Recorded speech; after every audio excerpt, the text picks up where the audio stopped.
తెలంగాణలో ఇసుక అక్రమ రవాణాపై సీఎం రేవంత్ సీరియస్ గా స్పందించారు. అక్రమాలు జరుగుతున్నా ఎందుకు చర్యలు తీసుకోలేదని అధికారులపై ఆగ్రహం వ్యక్తం చేశారు.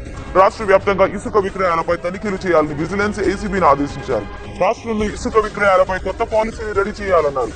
ఇందుకోసం ఏపీ, తమిళనాడు, కర్ణాటక అనుసరిస్తున్న విధానాల్ని అధ్యయనం చేయాలని సూచించారు.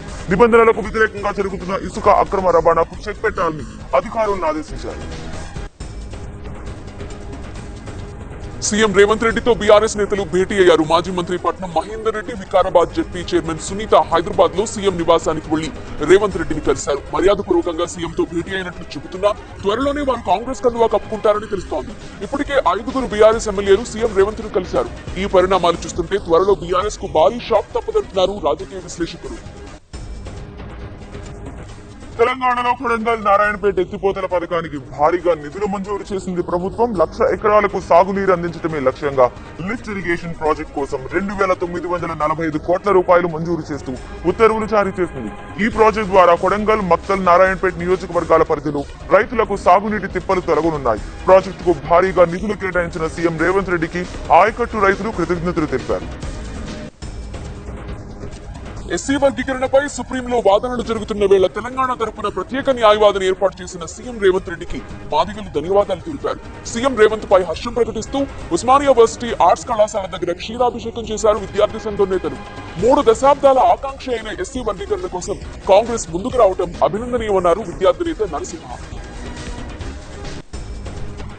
తెలంగాణ అసెంబ్లీ సమావేశాలు 2వ రోజుకు చేరుకున్నాయి. తొలి రోజు సమావేశాల్లో గవర్నర్ తమిళసై ఉభయ సభలను ఉద్దేశించి మాట్లాడారు. ఆమె ప్రసంగానికి ధన్యవాద తీర్మానంపై వాళ్ళ సభ్యులు చర్చిస్తారు. అనంతరం సీఎం రేవంత్ రెడ్డి సభను ఉద్దేశించి ప్రసంగిస్తారు. ఈ నెల 13 వరకు కొనసాగే అసెంబ్లీ సమావేశాల్లో భాగంగా రేపు బడ్జెట్ ప్రవేశపెడతారు. ఏపీ సీఎం జగన్ ఇవాళ ప్రధాని మోదీతో ప్రత్యేకంగా భేటీ అవుతారు. విభజన హామీలు, ప్రత్యేక హోదాతో పాటు పోలవరం ప్రాజెక్టుకు నిధుల కేటాయింపుపై చర్చిస్తారు. విశాఖ స్టీల్ ప్లాంట్ ప్రైవేటీకరణ నిలుపుదలతో పాటు ఏపీ రాజకీయ పరిణామాలపై ప్రధానితో చర్చిస్తారు. పొత్తు అంశంపై కూడా మోదీతో జగన్ చర్చించే అవకాశం ఉంది. చంద్రబాబు, పవన్, జగన్ వరుసగా ఢిల్లీ బాట పట్టడం ఏపీ రాజకీయాల్లో హాట్ టాపిక్ గా మారింది. సీఎం జగన్ ఏనాడైనా కేంద్రంపై గర్జించారా అంటూ నిలదీశారు ఏపీ కాంగ్రెస్ చీఫ్ షర్మిల. 25,000 ఉద్యోగాలతో మెగా డిఎస్సీ చేస్తామని హామీ ఇచ్చిన జగన్ ఎన్నికల వేళ నిరుద్యోగుల్ని దగా చేశారన్నారు. ఏలూరు జిల్లా దెందులూరులో బస్సు యాత్ర చేశారు. అనంతరం పోతునూరు బహిరంగ సభలో మాట్లాడారు. ప్రభుత్వం విధానాలను ప్రశ్నిస్తే బెదిరిస్తున్నారని, ఆడబిడ్డ అని కూడా చూడకుండా బూతులు తిడుతున్నారని ఆవేదన వ్యక్తం చేశారు. బీజేపీతో జగన్, చంద్రబాబు నడిపేది ట్రయాంగిల్ లవ్ స్టోరీ అని ఎద్దేవా చేశారు. బీజేపీతో పొత్తు కోసం చంద్రబాబు పోటీ పడుతున్నారన్నారు. చంద్రబాబును ఒక బీజేపీ కార్యకర్తతో పోల్చారు షర్మిల. ఏపీని 10 ఏళ్లు పాలించిన టీడీపీ, వైసీపీలకు రాష్ట్ర ప్రయోజనాలపై చిత్తశుద్ధి లేదన్నారు షర్మిల.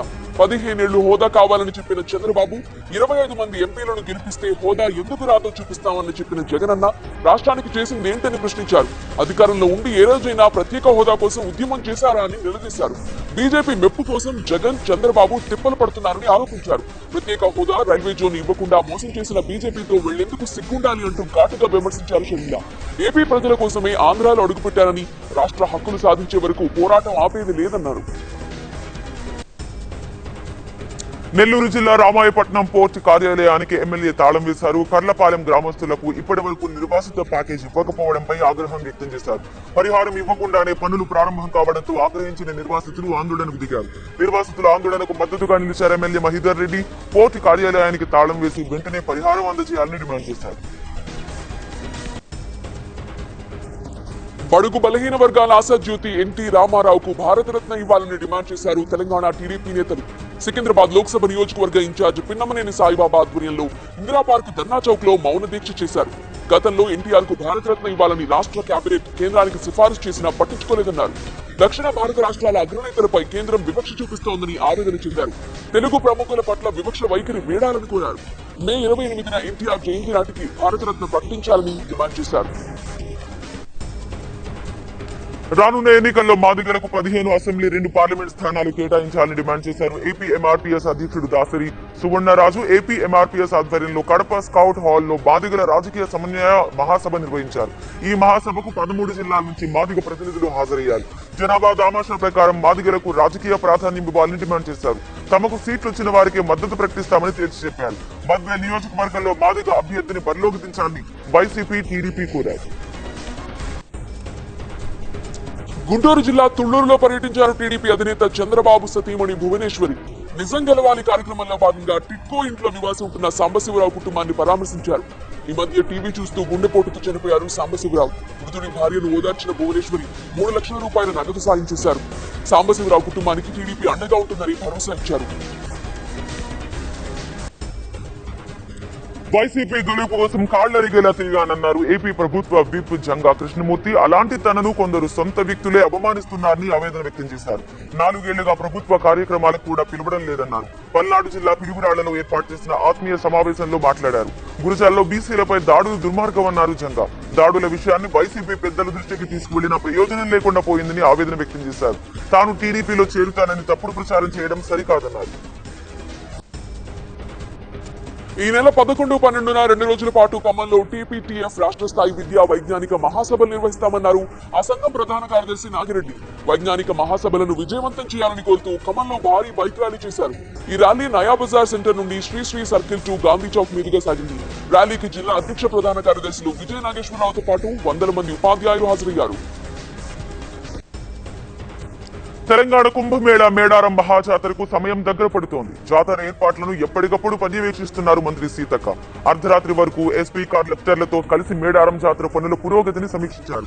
ఈ నెల 21 నుంచి 24 వరకు జాతర కొనసాగుతుందన్నారు మంత్రి. జాతరకు సీఎం రేవంత్ రెడ్డి వస్తూ ఉండగా ఇప్పటికే గవర్నర్ ను ఆహ్వానించామని చెప్పారు. రాష్ట్రపతి కూడా వచ్చే అవకాశం ఉన్నట్లుగా తెలుస్తోంది. జాతరకు వచ్చే భక్తులకు సకల సౌకర్యాలు కల్పించామన్నారు. 500 సీసీ కెమెరాలతో భద్రత ఏర్పాటు చేసినట్లు చెప్పారు. ఇసుక అక్రమ రవాణాపై సీఎం రేవంత్ రెడ్డి అలా ఆదేశించడమే మొదలు ఇసుక రీచులపై అధికారులు ఉక్కుపాదం మోపుతున్నారు. వనపర్తి జిల్లా పిప్పేరు మండలం రాంపూర్ గ్రామంలో అక్రమంగా నిల్వ చేసిన భారీ ఇసుక డంప్ గుర్తించారు. దాదాపు 32,000 ట్రాక్టర్ల ఇసుక డంపును సీజ్ చేశారు. కొందరిచ్చిన సమాచారంతో అప్రమత్తమైన ఆర్డీఓ టాస్క్ ఫోర్స్ తో కలిసి ఇసుక డంపును సీజ్ చేశారు. భారీ మొత్తంలో ఇసుక డంప్ చేసిన వారి వివరాలు సేకరించే పనులు పడ్డారు. నిందితులకు కఠిన శిక్ష తప్పదని హెచ్చరించారు. టాలీవుడ్ నటుడు రాజకీయ నేత అభినవ్ సర్దార్ గొప్ప మనసు చాటుకున్నారు. ఆదివాసీ చిన్నారుల విద్యాభివృద్ధి కోసం పాఠశాల నిర్మించారు. ఆదిలాబాద్ జిల్లా కోసపటేల్ గూడెం సందర్శించిన ఆయన చిన్నారుల కోసం పాఠశాల నిర్మించడం ఆనందంగా ఉందన్నారు. పాఠశాల నిర్మించిన అభినవ్కు ధన్యవాదాలు చెబుతున్నారు చిన్నారుల తల్లిదండ్రులు. వికారాబాద్ జిల్లా నవాబుపేట మండలంలో దొంగలు బీభత్సం చేశారు. మట్టిమణిపల్లి గ్రామానికి చెందిన శేఖర్ రెడ్డి అనే ఓ రైతింట్లోకి దూరి 38 తులాల బంగారు ఆభరణాలు, 40 తులాల వెండి, 60,000 నగదు ఎత్తుకెళ్లారు. తండ్రి ఆరోగ్యం బాగోలేక హైదరాబాద్ వెళ్లిన బాధిత కుటుంబం తిరిగి వచ్చేసరికి ఇల్లు లూటీ చేశారు. బాధితుల ఫిర్యాదుతో కేసు నమోదు చేసుకున్న పోలీసులు ఆధారాలు సేకరించి దొంగల కోసం గాలిస్తున్నారు. వచ్చే ఎన్నికల్లో ఆంధ్రప్రదేశ్ లో 3 పార్టీల కూటమి ఉంటుందని బీజేపీ నేత సుజనా చౌదరి అన్నారు. ఎన్డీఏలో ఉన్న జనసేన పార్టీ టీడీపీతో పొత్తు కొనసాగిస్తోందని తెలిపారు. త్వరలోనే బీజేపీ కూడా అందులో చేరి ఎన్నికల్లో పోటీ చేస్తుందని ఆశాభావం వ్యక్తం చేశారు. లోక్సభ ఎన్నికల బరిలో దిగేందుకు తాను సిద్ధమని, పార్టీ ఆదేశిస్తే పోటీకి రెడీ అని సుజనా చౌదరి అన్నారు. చంద్రబాబు పొత్తుల కోసం వెంపర్లాడుతున్నారని విమర్శించింది వైసీపీ. బలహీనంగా ఉన్నారు కాబట్టే పొత్తులు అంటున్నారని సజ్జల రామకృష్ణారెడ్డి అన్నారు. ఏపీలో టీడీపీ వెంటిలేటర్ మీద ఉందని, కాంగ్రెస్ కు ఉనికే లేదని వ్యాఖ్యానించారాయన. షర్మిల, చంద్రబాబు అద్దె మైకులా మాట్లాడారని, ఆయన ఏం మాట్లాడితే అదే మాట్లాడుతున్నారని ఆరోపించారు. ఏపీలో టీడీపీకి ఎక్కువ సీట్లు వస్తాయని చెప్పిన సర్వే సంస్థకు విశ్వసనీయత లేదన్నారు సజ్జల. ఏపీ అసెంబ్లీ నిరవధికంగా వాయిదా పడింది. చివరి రోజున ఓట్ ఆన్ అకౌంట్ బడ్జెట్ ద్రవ్య వినిమయ బిల్లును ఆమోదించింది అసెంబ్లీ. ఏపీ అసెంబ్లీ సమావేశాలు 3 రోజుల పాటు జరిగాయి. మొత్తం 10 గంటల 2 నిమిషాల పాటు జరిగిన సభలో 9 బిల్లుల్ని ఆమోదించారు. అసెంబ్లీలో 3వ రోజు కూడా టీడీపీ ఆందోళన కొనసాగించింది. టీడీపీ ఇచ్చిన వాయిదా తీర్మానాన్ని స్పీకర్ తిరస్కరించడంతో నినాదాలతో హోరెత్తించారు ఆ పార్టీ సభ్యులు. ఏపీ నుండి రాజ్యసభ ఎన్నికల కోసం 3 అభ్యర్థులను ఖరారు చేసింది వైసీపీ. వైవి సుబ్బారెడ్డి, గొల్ల బాబురావు, మేడా రఘునాథరెడ్డిలను బరిలోకి తిప్పింది. ఈ 3 సీఎం జగన్ కు కృతజ్ఞతలు తెలిపారు. అసెంబ్లీలో వైసీపీకి ఉన్న సంఖ్యాబలంతో ఈ 3 సులభంగా విజయం సాధించే అవకాశం ఉంది. ఇవాళ ప్రారంభమైన నామినేషన్ల ప్రక్రియ 15న ముగుస్తుంది. 27న రాజ్యసభ స్థానాలకు ఎన్నికలు జరుగుతాయి. కర్నూలు జిల్లా ఆస్పరి పోలీస్ స్టేషన్ లో మంత్రి గుమ్మనూరు జయరాం సోదరుడు నారాయణ స్వామిపై ఫిర్యాదు నమోదైంది. 2 రోజుల క్రితం ఆస్పరి జెడ్పీటీసీ సభ్యుడు దొరబాబు మంత్రి జయరాంపై విమర్శలు చేశారని ఆగ్రహం వ్యక్తం చేశారు నారాయణ స్వామి. తీవ్ర వాగ్వాదం జరిగి సహనం కోల్పోయి దొరబాబుని చంపుతామని బెదిరించారు. నారాయణ స్వామిపై కేసు నమోదు చేయాలని డిమాండ్ చేస్తూ పోలీసులకు కంప్లైంట్ ఇచ్చారు దొరబాబు. కాంగ్రెస్ సర్కార్ ప్రారంభించిన ప్రజావాణి తుస్సుమందని బీఆర్ఎస్ ఎమ్మెల్యే హరీష్ రావు విమర్శించారు. ప్రజావాణి గురించి గవర్నర్ తో అసెంబ్లీలో అర్ధసత్యాలు చెప్పించారని ఆరోపించారు. 6 గ్యారంటీల్లో 2 అమలు చేసి మొత్తం అన్ని అమలు చేసినట్లు చెప్తున్నారని తప్పుపట్టారు. సీఎం ప్రతిరోజు ఘనతలు స్వీకరిస్తారని చెప్పిన విషయం గుర్తు చేశారు. ప్రస్తుతం మంత్రులు లేరు, ఐఏఎస్లు లేరు, అవుట్ సోర్సింగ్ ఉద్యోగులు ప్రజల నుండి దరఖాస్తులు తీసుకుంటున్నారని అన్నారు. ఉద్యోగులకు 1వ తేదీన జీతం ఇస్తారని చెప్పి ఇప్పుడు 7వ తారీఖు వచ్చిన ఇబ్బంది పరిస్థితి ఉందని హరీష్ రావు ఆరోపించారు.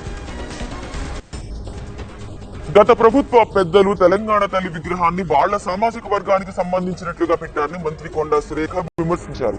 నగలు, వడ్డాణం, కిరీటంతో వాళ్లకు కావాల్సిన డిజైన్ చేయించారని ఆరోపించారు.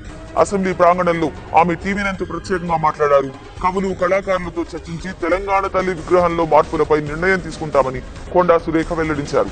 తెలంగాణ గీతాన్ని బీఆర్ఎస్ వాళ్లే నిర్లక్ష్యం చేశారని, ఇప్పుడు తమపై అనవసరంగా నిందలు వేస్తుందని సురేఖ ఆగ్రహం వ్యక్తం చేశారు. బీఆర్ఎస్ కు చెందిన 20 మంది ఎమ్మెల్యేలు త్వరలో కాంగ్రెస్ పార్టీలో చేరుతారని కాంగ్రెస్ నేత జగ్గారెడ్డి మరోసారి వ్యాఖ్యానించారు. కేసీఆర్ పక్కన నిలబడ్డా కూడా ఆ ఎమ్మెల్యేలు కాంగ్రెస్ లోకి వస్తారని అన్నారు. 9 ఏళ్లు బీఆర్ఎస్ ఎన్నో ఇబ్బందులు పెట్టిందని జగ్గారెడ్డి అన్నారు.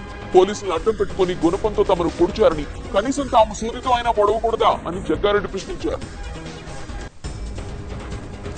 యూపీఏ ప్రభుత్వ 10 ఏళ్ల పాలనలో వైఫల్యాల్ని వాటి చక్కదిద్దేందుకు 10 ఏళ్లుగా ఎన్డీఏ ప్రభుత్వం చేపట్టిన చర్యలపై కేంద్ర ఆర్థిక మంత్రి నిర్మలా సీతారామన్ పార్లమెంట్ లో శ్వేతపత్రం ప్రవేశపెట్టారు. 2014లో తాము అధికారం చేపట్టే సమయానికి ఆర్థిక వ్యవస్థ విచ్ఛిన్న స్థితిలో ఉందని నిర్మలా సీతారామన్ అన్నారు. బీజేపీ నాయకత్వంలోని కేంద్ర ప్రభుత్వం ప్రజాస్వామ్యానికి ముప్పుగా మారిందని కాంగ్రెస్ ఆరోపించింది. నిరుద్యోగ సమస్యలను నిర్లక్ష్యం చేసిందని, బీజేపీ ఇతర పార్టీల పాలనలో ఉన్న రాష్ట్రాలపై వివక్ష చూపుతోందని కాంగ్రెస్ అధ్యక్షుడు మల్లికార్జున ఖర్గే విమర్శించారు. భక్తి అంటే భయం కాదు, అది ఉత్సాహం అని ప్రధాని మోదీ అన్నారు. ఆశకు, ఆత్మవిశ్వాసానికి అది ప్రతిరూపమన్నారు. ఆచార్య శ్రీలా ప్రభుపాద 150వ జయంతి సందర్భంగా ఢిల్లీ భారత మండపంలో ప్రపంచ వైష్ణవ సదస్సు నిర్వహించిన కార్యక్రమంలో ప్రధాని పాల్గొన్నారు. ఈ సందర్భంగా ప్రభుపాద స్మృత్యార్థం తయారు చేసిన 150 రూపాయల ప్రత్యేక నాణాన్ని, ప్రత్యేక పోస్టల్ స్టాంప్ ని ఆవిష్కరించారు.